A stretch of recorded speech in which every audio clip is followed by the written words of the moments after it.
Welcome to You Make Sense. This podcast is a manual to understanding your human experience so that you can navigate the world with freedom, ease, empowerment, and create the life that you desire.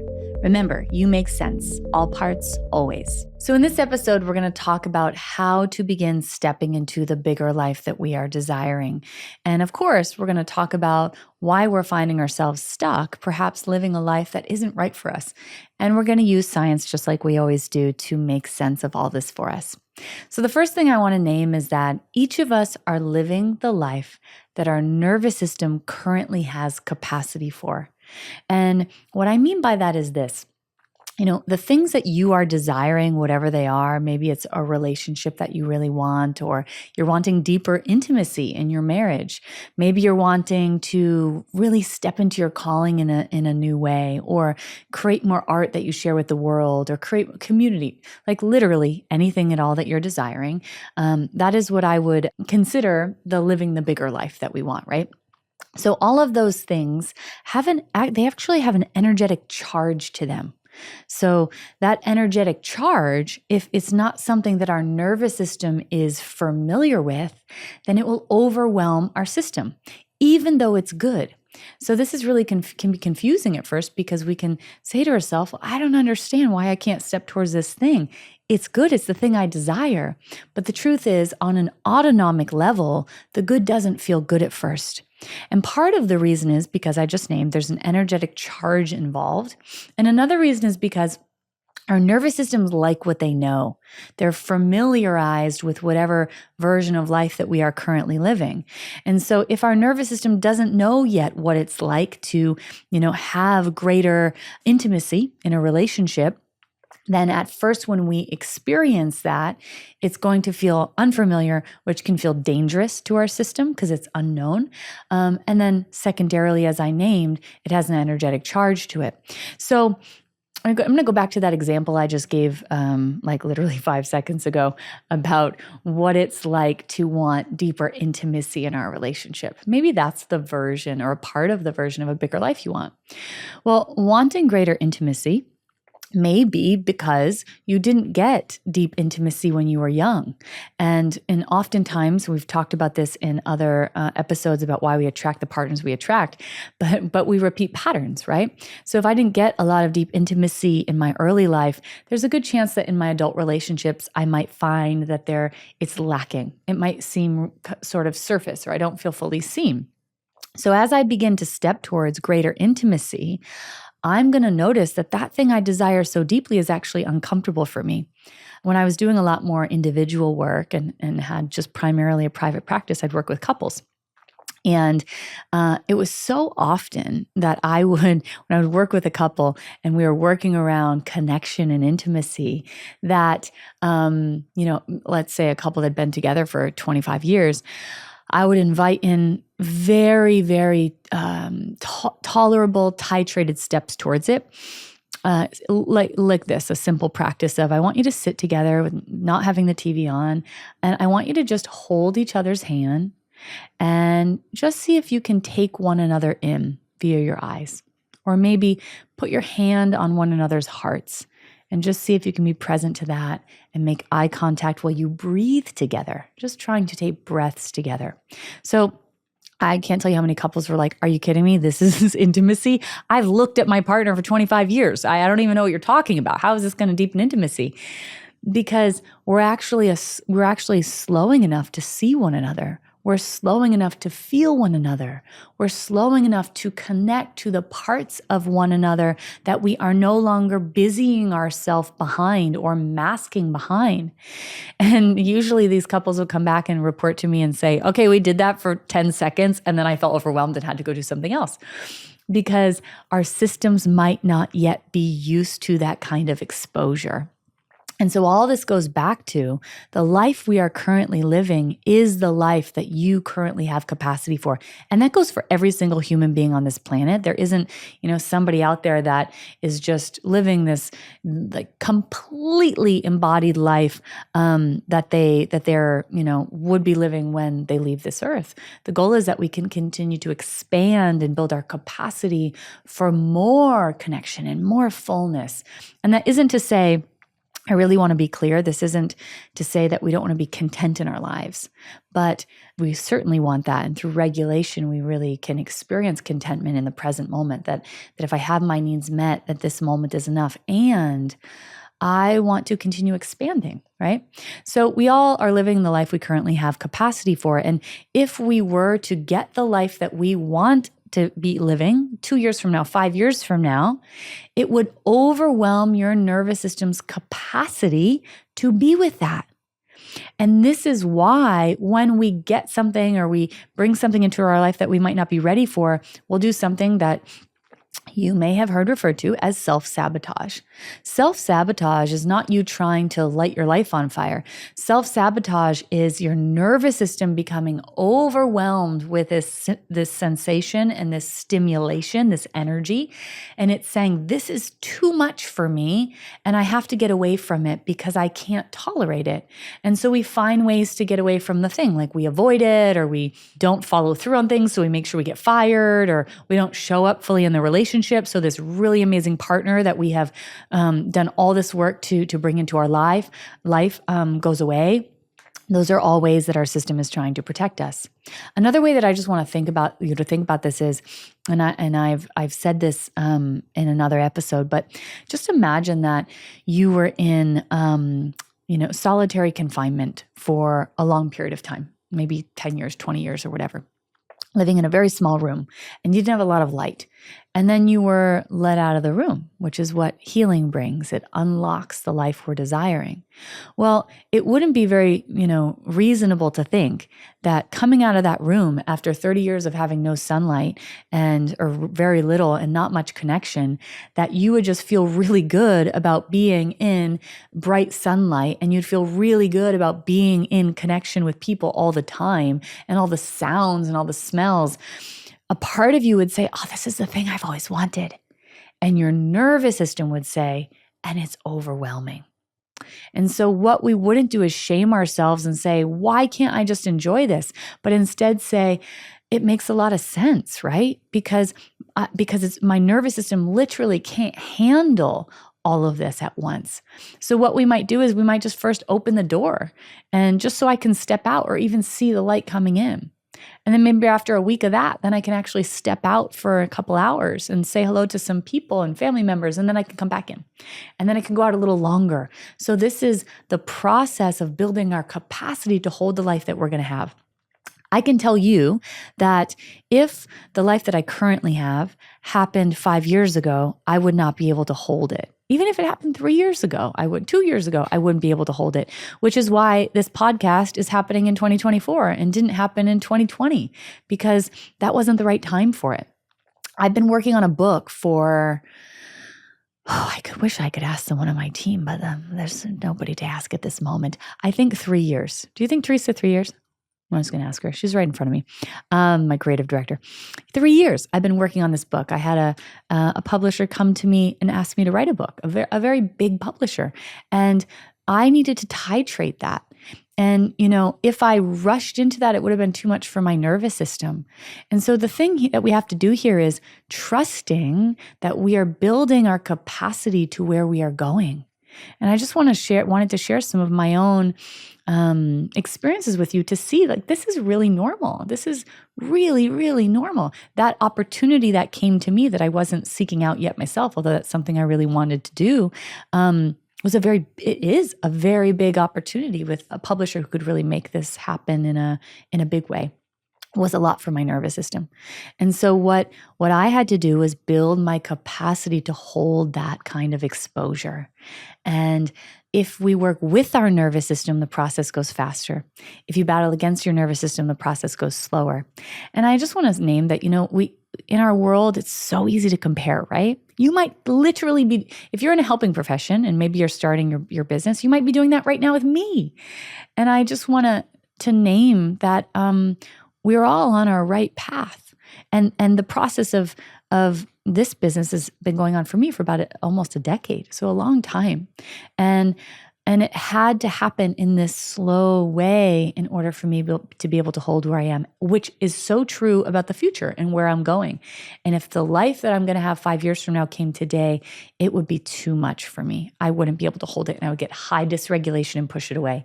So all this is to say, we are all right on track. You are right on time. You are not behind. And I deeply believe, we talk about a lot of science here, but let's not for a moment. I actually think science is just explaining spirituality, but I deeply believe you can't miss what's for you. If it's a calling of your soul, like the thing you can't put down, whether that's around having a family of your own or your purpose, that it's meant for you. And the way that we get there is through building capacity in our nervous system, addressing our parts, doing all the work that we are doing here inside of this podcast. The whole reason I created this was to give you the manual for the human experience so that you can expand into the life that you're desiring. And when we do that, we continue to take steps forward. Life unfolds for us in beautiful ways. And as I named, you can't miss what is for you. I use nature a lot as a teacher. It's one of my greatest teachers. And when I think about, and one of my favorite things in nature are sequoia trees in general, but sequoia trees are just so powerful and have been actually a really big part of my healing journey, and the connection to them. And when I think of a sequoia tree seedling that drops to the ground, right? A sequoia trees can be thousands of years old. So a seedling, wow, it is really fresh out of the gate, just getting here. And when it goes into the soil, it doesn't say, oh man, I'm not that great. Like compared to all these other sequoia trees, I suck. I'm not even a sequoia tree. What if I become a seahorse? Like that'll be terrible if I become a seahorse. Oh my God, maybe I won't become a sequoia tree. I'll become a seahorse. And then it worries all the time about being the wrong thing, or it's not going to actually happen for it. It doesn't do that, right? Because it knows like it knows like it knows that it already is that tree. It has everything inside of it to become that tree, which means it already is. And so instead of being in that place of comparison or feeling like it's behind, it gets to enjoy the process that won't last very long of only being in the womb of the earth, right? That's a very small part of a sequoia tree's life, where it just gets to be cocooned in the earth before it pops out. And what a precious time that is. And then being young, close to the earth and moving fully in the wind. It's not going to be able to do that forever, meaning when the wind blows, a small, tiny tree is able to move with flexibility. That won't always be the case. And because it's able to be present to the process, it can enjoy its beingness. And part of why it can is because it knows where it's going, because it knows internally what's actually true. And so our healing is what allows us to experience the process in the same way. That's really the goal, that we can be so rooted in the knowingness of where we are going. And our healing gets us there. I'm going to talk about some other ways to get us there. But we're so rooted in that knowingness that we can enjoy this part of the process that won't be like that forever. And there are such gifts in every part. And when we look back, you might say, like, let's say you're with your partner now and you deeply desire to have kids. Well, there's going to be things that you don't have when you have kids, which is maybe the spontaneous trip you get to take with your partner, or just the silent moments on a Saturday morning when you can lay in bed. And to really let yourself luxuriate in that actually creates bigger capacity in your nervous system to step towards where you are going. And I just want to name something that's really important here, is that more often than not, wherein lies our greatest purpose lies our greatest healing. I've worked with so many thousands of people at this point in my career, and I've actually never not seen that to be true. What I mean by that is this, that usually, and I'm saying usually because I haven't worked with every human being on the planet, but in my experience, this is for everyone I've seen, that the desires of your soul, the things you really, really want, those aren't the things that your parts are trying to get to feel valuable. Like, I live in LA. There's a lot of people here who want to be famous. I wouldn't say that anyone's life calling is to be famous. I think all life callings not only serve us, but the brilliant thing, the way the magic of this universe has created this whole experience for him, is that the thing that is going to give you the most fulfillment is actually the thing that helps the world heal. So I wouldn't say that being famous is one of those things. Being famous could be a byproduct of a purpose. But anyway, there's a lot of people in Hollywood that they want that. That would not be something that I think is a soul calling. Soul calling is the thing that you can't put down. It's the thing that keeps you up at night. It's the thing that knocks at your door in the background and kind of haunts you. And you don't actually have to know what it is yet. It might just be, I think there's more for me. I don't think that this job that I go to at 9 to 5 is exactly right. Like I just feel like maybe there's something else. That's your soul talking to you, and it's trying to wake you up. Now, the way that we connect back into what our soul desires are is we must come back into our body, because your truth lives in your body. The other thing that's very important to name, I promise we're going to come back to the connection between your greatest healing and your purpose.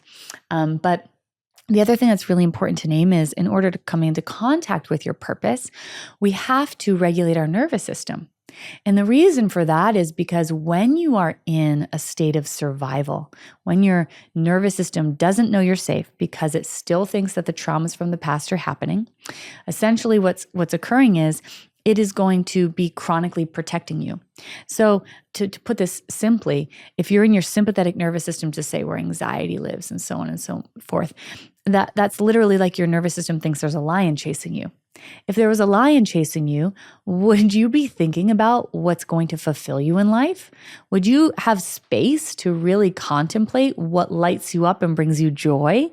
Of course not. You would be trying to survive a lion attack. That's all you could focus on. Which is why when we are in chronic dysregulation, it's going to be hard to connect to our calling and our purpose. So I know, I sound like someone's parent just here as this broken record, but nervous system regulation is the foundation of all healing.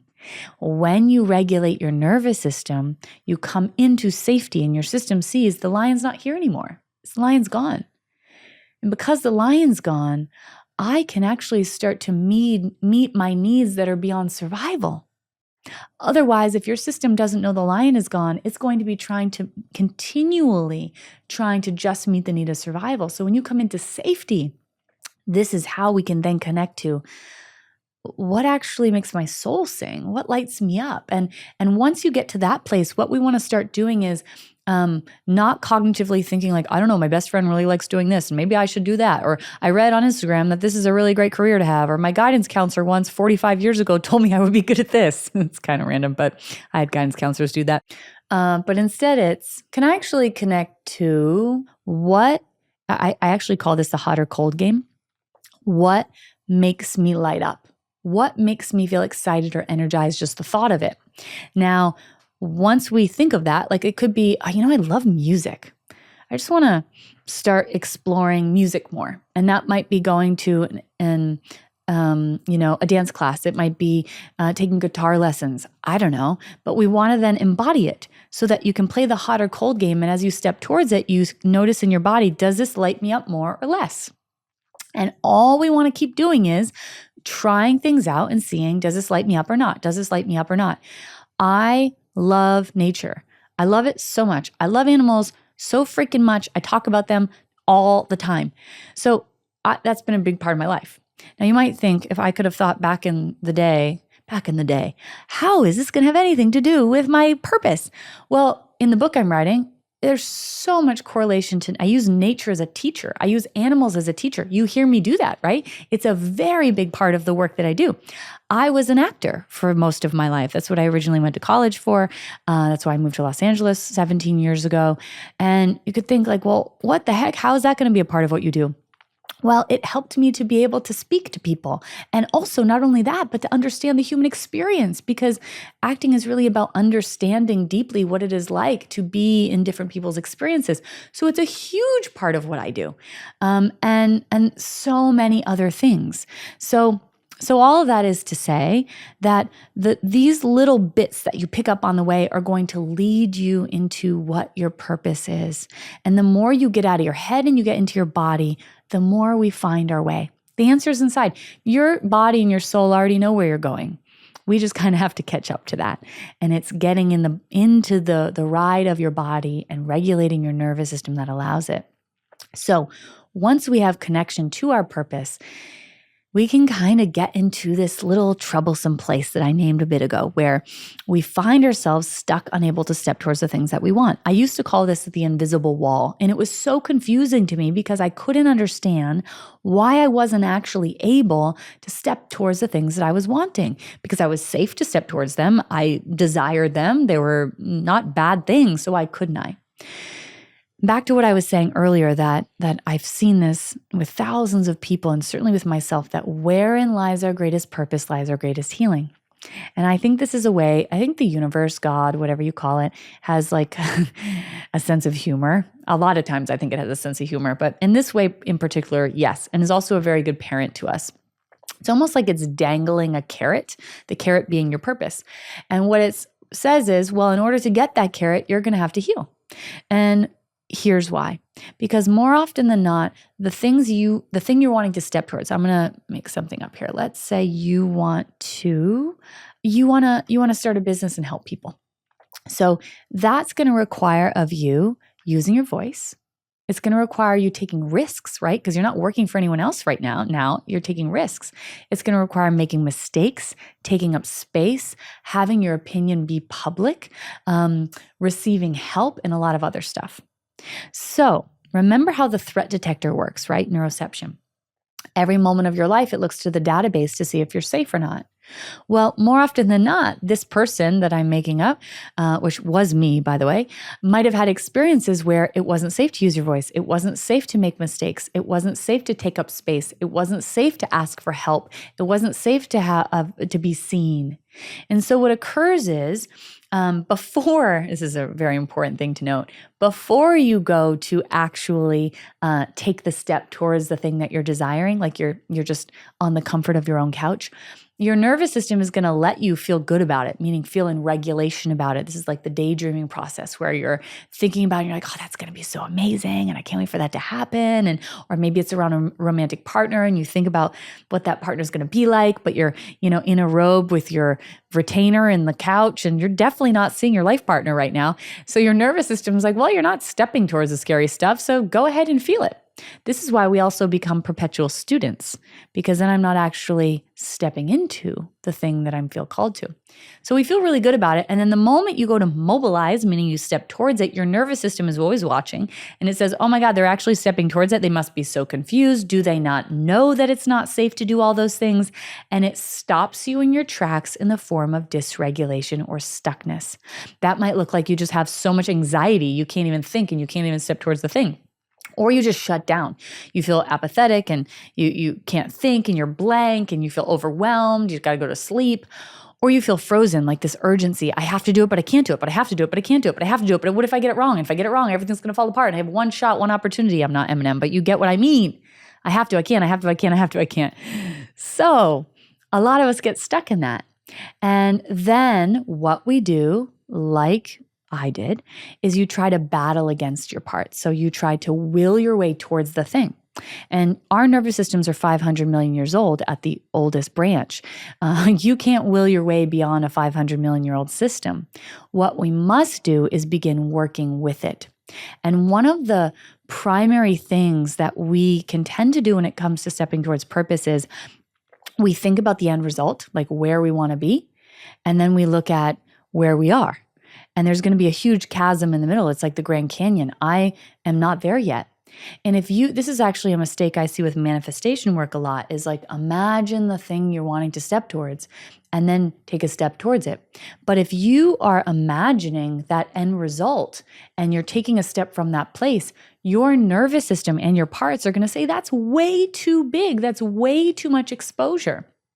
Even when I sat down to begin writing my book 3 years ago, because of the really incredible opportunity that I'm so grateful for that I got, my system was thinking about the end result of that. It was very different than if I just decided I'm going to go write this by myself.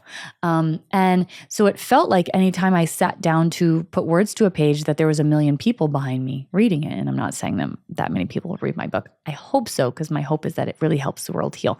But that's what it can feel like, right? Because we're looking to this end result or the ideal result that we want. And you can guarantee that your nervous system is going to say, we don't have capacity for that. That's too big. So instead, what we must do is we must embody where we are going. So I want you to think about marinating in that. Once you have what it is that your purpose is, I want you to marinate in it. It's like the sequoia tree seedling. It knows that it is that tree. And if you told it you're going to be a seahorse, it's like, I don't even know what's wrong with you. You must be so confused. I definitely won't be a seahorse. I'm going to be a sequoia tree. So the more that we marinate in it in our bodies, and I know this is my calling, I know this is what's going to happen, then what we want to do is we actually want to shelf it, meaning like I'm putting it on a shelf. It's not happening today. In the example of writing a book, then for me it looked like I'm not even going to have this in a Google Doc. It started with me writing on paper, because that helped me to help my nervous system to see it's not happening today. In fact, it's not going to happen until I want it to happen. And gaining that control and agency is really important. And I thought about it like, I'm writing an article, like a newsletter, a 2-page article. I'm not writing a book. And that is what I call a tolerable step.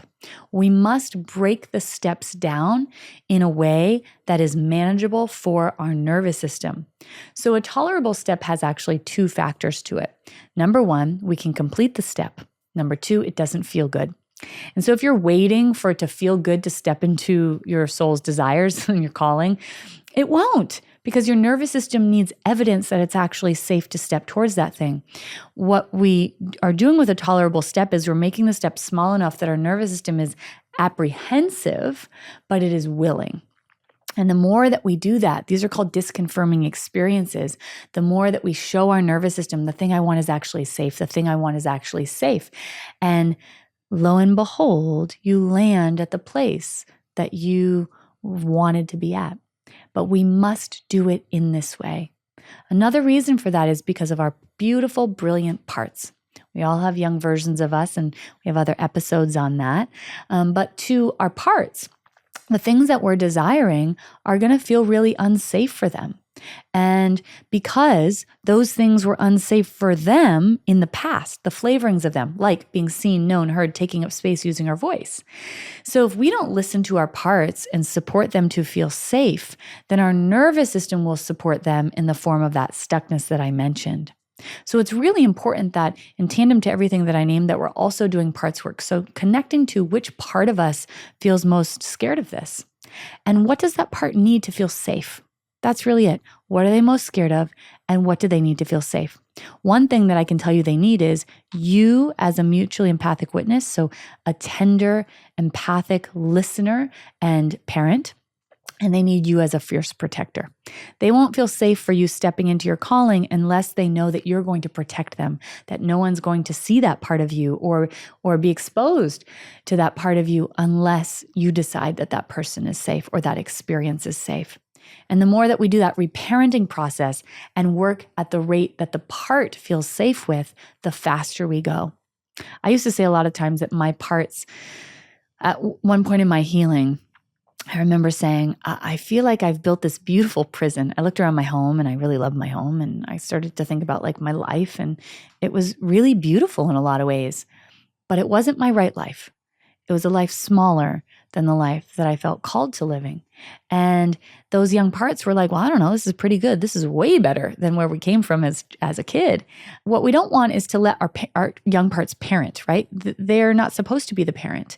So what we're not supposed to do is say, okay, you're right, let's just stay in this house. Instead, we're supposed to say, I understand why you want to, and I'm going to take your hand and we're going to do this slowly. And you're actually going to see how wonderful the world is out there. I'm not just doing this for me, I'm doing this for you too.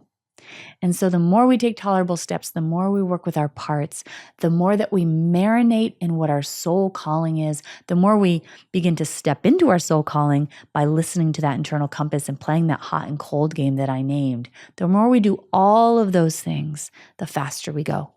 And it's our healing that unlocks the life that is waiting for us. And we all can do it. If it's inside of you, it is for you. I say this inside of every program that I offer. I believe completely and wholly in your healing. Science also confirms that. And I believe completely and wholly in the desires of your soul. And it is this somatic work that will unlock it, the work of regulating your nervous system to show, not tell it that you're actually safe now, and work with your parts that will unlock it for you. That's certainly what has happened for me and continues to happen to me. By the way, everything that I just named, the reason it's so easy for me to say all this we don't have scripts here at this podcast. We just go with it. The reason I can do that is because I'm actually embodying these things all the time. Currently, I am embodying these things and will continuously as I expand further in my life.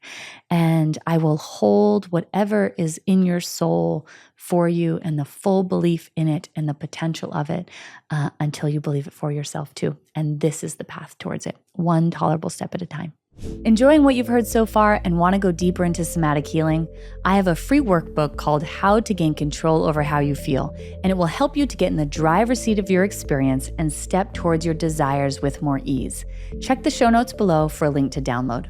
So now I'm going to answer some of the audio questions that were submitted around this topic, and I think you're going to find that they're really, really resonant for you. They certainly were questions that I could have asked myself along my healing journey, so I think you're going to find them to be helpful too. Hi, Sarah. It's Kimmy. I wanted to jump at this opportunity to share via audio. It just feels like a very comfortable channel for me. So I have a bit of stuckness. As you know, I've transitioned to now in my career, I'm teaching. It's very fulfilling. I am so present when I'm there. And in a beautiful way, and also a way I'm still trying to orient to, I have a life outside of work. And I have an identity, and I can even untether, my brain to all my workload when I'm outside of work. And I've been doing so much more of what I love to do and fills me up, hiking, trail running, etc. And still, there's this part that I don't understand, which is like not being seen and not feeling, maybe in my more niche avenues of life outside, just not feeling public. And I want to understand. Hi, Kimmy. First of all, I just want to say hi to you. To give everyone context, Kimmy it was a previous client of mine when I was doing some work for a company. I worked with her individually, and then Kimmy did actually, I think maybe all of the programs that I have. She's shared this publicly in some testimonial videos, and so I just want to name this, that Kimmy had, just like me, a very powerful doer and perfectionist part that would at all costs brilliantly try to protect her and give her value by doing and performing, and at the cost of sleep and the cost of a personal life and all of that. So I just want you to hear in her what she just shared, how much her life has changed, how much she has stepped into the life that is for her. It is so profound to have a life that was previously void of pleasure and joy in a lot of ways and was rigid, and now, number one, is fulfilling her calling as a teacher. She wasn't doing that before, and has joy and connection and aliveness and nourishment and pleasure. That is so big. And it's the work that she has done, the work we talk about here, that has made that happen. So Kimmy, I'm really proud of you. And I'm so glad that you asked this question. Now, as I named before, there's always more room for expanding and growing in our lives. And what Kimmy is saying here is that there are still some parts that feel unseen. And that makes so much sense, right? Because if we had to go through life wearing masks and be performative, meaning I will be what others want me to be in order for me to be safe, then those parts are going to be nervous about taking the mask off, because they received at some point along our journey a message that as we are wasn't enough. As we are wasn't going to be enough. So instead, don't fully show who you are, but instead mask and become what you think the world wants you to be. What a brilliant survival response that is, right? Certainly one that I had. Now, what our parts won't let us do is just take the mask off, meaning just go from not being seen to like, I'm just going to be fully me in this situation. What they need is titrated experiences of letting ourselves be seen so we can gather disconfirming experiences, which are experiences where we show, not tell our nervous system that the thing that was once dangerous is actually safe for us. And you can ask yourself, if that feels confusing to you, in what areas of my life do I not feel like I can be totally myself or authentic? In what areas do I inhibit? Maybe you inhibit your silliness. Maybe you inhibit your opinions. Maybe you inhibit your excitement or your desire for something. So I want you to think about that. What areas am I inhibiting? And then I want you to ask yourself, because we have to identify which part is being activated by this, which part is present? How old is that part that is scared of those things? And if you aren't sure how old they are, you can just ask yourself, when do I remember first doing this? What time in my life was the first time I started masking? That'll give you a sense. And then I want you to ask yourself, and what was I afraid of then? Because that's the same thing that this part is afraid of now. Once you have that information, then what we want to do is get into our adult selves, our most capable, able selves, where you feel present, here, and good. And we want to show that part that we are here to protect them, that they won't be exposed unless they want to be, and certainly unless we are there to protect them. From that place, our next step is those disconfirming experiences and tolerable steps. So what might it be like to be with someone and see if you can let 10% or even 5% of the silliness that is inside of you be present? Because what your nervous system is gauging and seeing is, how do they respond? And if they laugh at you, or like in a positive way, and laugh with you and think and say something like, oh, I didn't realize that you had a sense of humor like that. That shows our system, oh, this is safe here. And again, this is safe here. And it's through these metabolized, digestible moments of taking the mask off just a little bit that then leads us to be able to be seen. If we think about the end result and just fully taking the mask off, it'll be too much. So that's how we get there, one tolerable step at a time. And Kimmy, again, I'm so proud of you. My hope is for everyone listening and me sharing a bit more of the arc of her journey, that is what's possible for you too. So let's go to the next question that we have for today. Hey, Sarah, I have a question about career-wise, although I guess it could apply to multiple areas of life, but I'm thinking in career, say I apply for a job that's sort of like a dream job and I unexpectedly get it, or I get an unexpected promotion at work to a role that feels maybe a little overwhelming and maybe like a bigger step to my nervous system than I would have normally taken. And I'm feeling like a little overwhelmed and dysregulated. Curious what you would recommend when unexpected good things happen and you're feeling dysregulated because of the big step that has been taken. Thank you so much. This is such a common experience. In fact, I just actually talked about this earlier in the episode around my own experience of this big book opportunity coming to me, right? It was bigger than I expected and bigger than I was actually ready for in that moment. And so for this person and anyone else, if and when possible, this isn't always possible, but if and when possible, we want to see, can we slow that process down a little bit? Is there a way for us to do that? For me, there was a way, which also felt risky because it could have meant that they went away, that they were uninterested.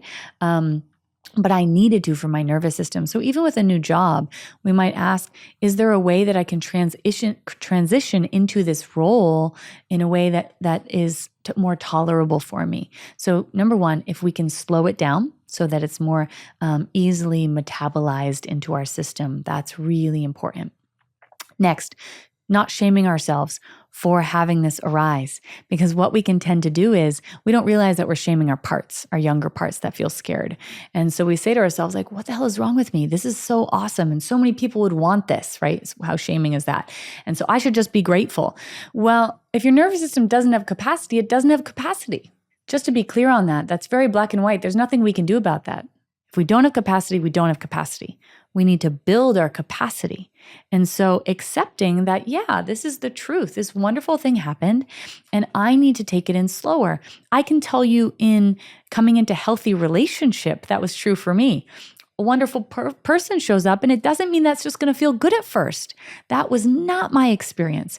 And that isn't the experience for anybody whom has not had a wonderful, safe connection prior. It's going to feel wonderful and also terrifying and overwhelming and scary and all of those things because we have to build our capacity for that level of being witnessed and seen and loved and connected with.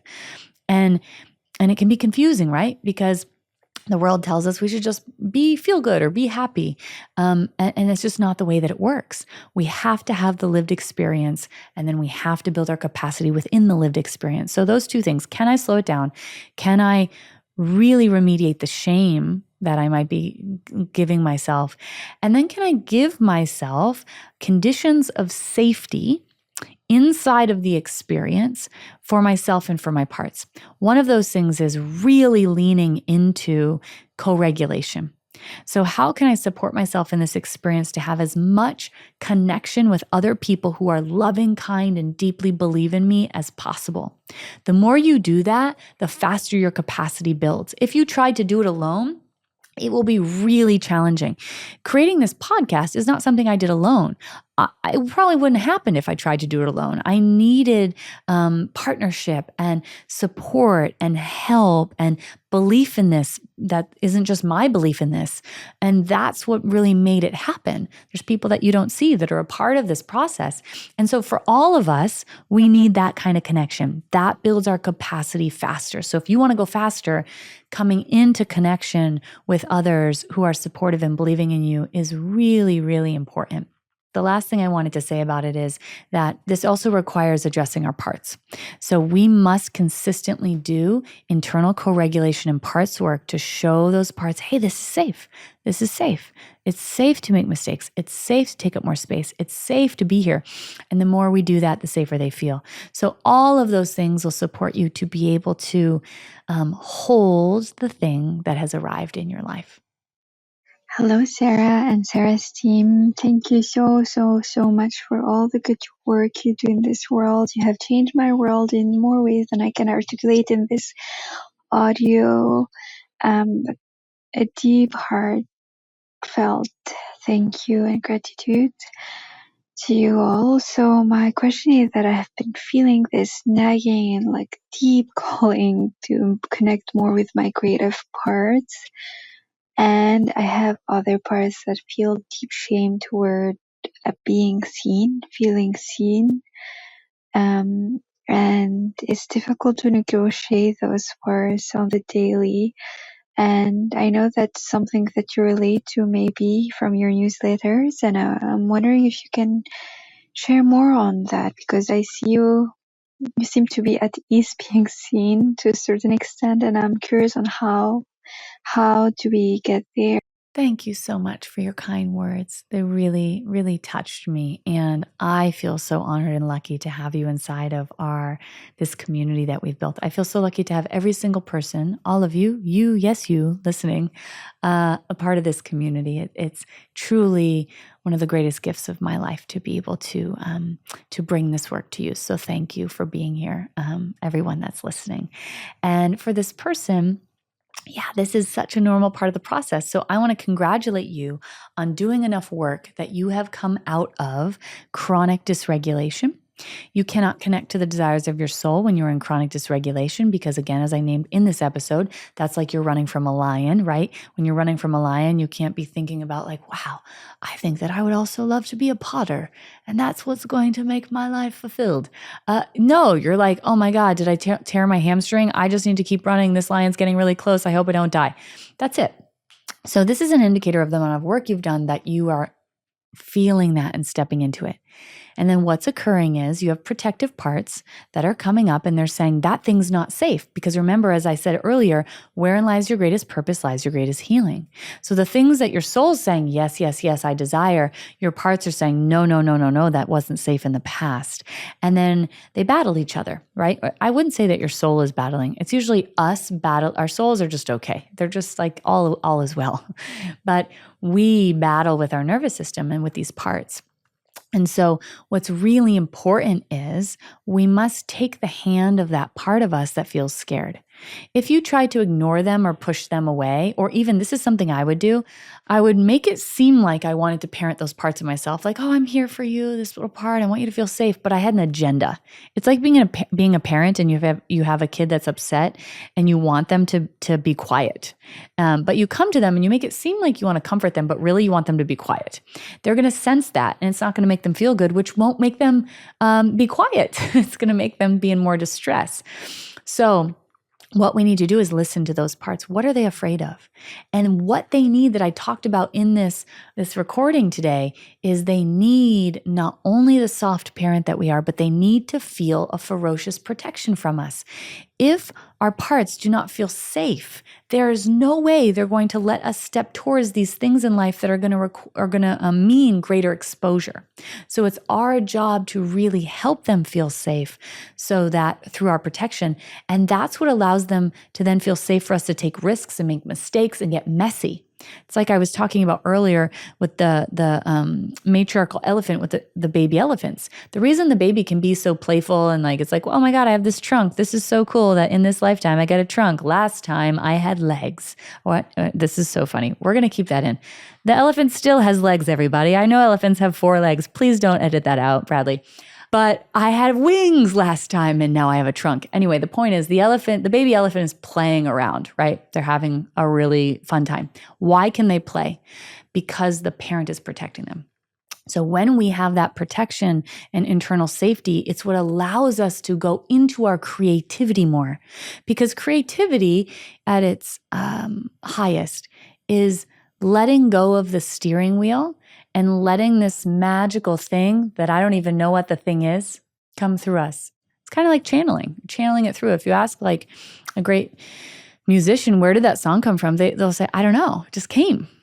And because of course they practice, but then they allow it to flow through instead of trying to control it. The more we try to control it, the less creativity flows. So we need the safety in order for that to happen. So all the things I just named are going to help with that. And I just want to say this, so important. Yes, I feel very comfortable speaking now and very comfortable speaking in big groups and very comfortable doing this. The first time that I did an Instagram live, it might have been on Facebook. I don't even know. This was like 10 years ago. I didn't even think I had a Facebook, but I created this thing and I was like, okay, I'm going to go talk about this now. And I completely dissociated, meaning I made the video. I started to sweat. I had I was perspirating everywhere and I went blank. Like I didn't even know what I said. And then I felt like I needed to sleep for 10 years. Like I felt like I was hit by a truck. Oh my God, that was such a big thing.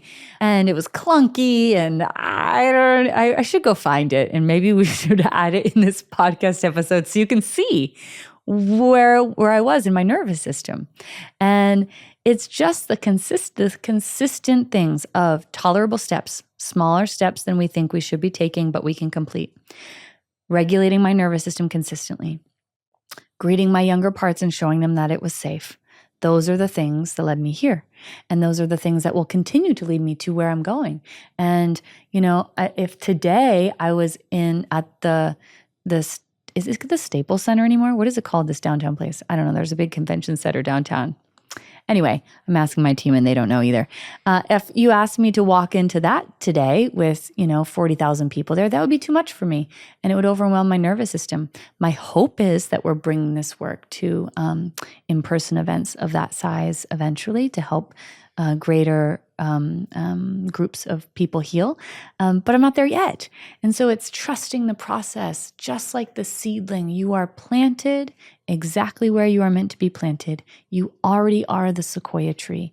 It is your healing and these gentle, tolerable steps that unlock the life that is waiting for you. And if we can be present to the process, we get to enjoy it, because it's, that saying, it's not the end of the road. It's the journey that is the thing that we all want. So we get there one tolerable step at a time. And just remember, every single part of you makes sense. Every single part, and the desires of your soul make sense too.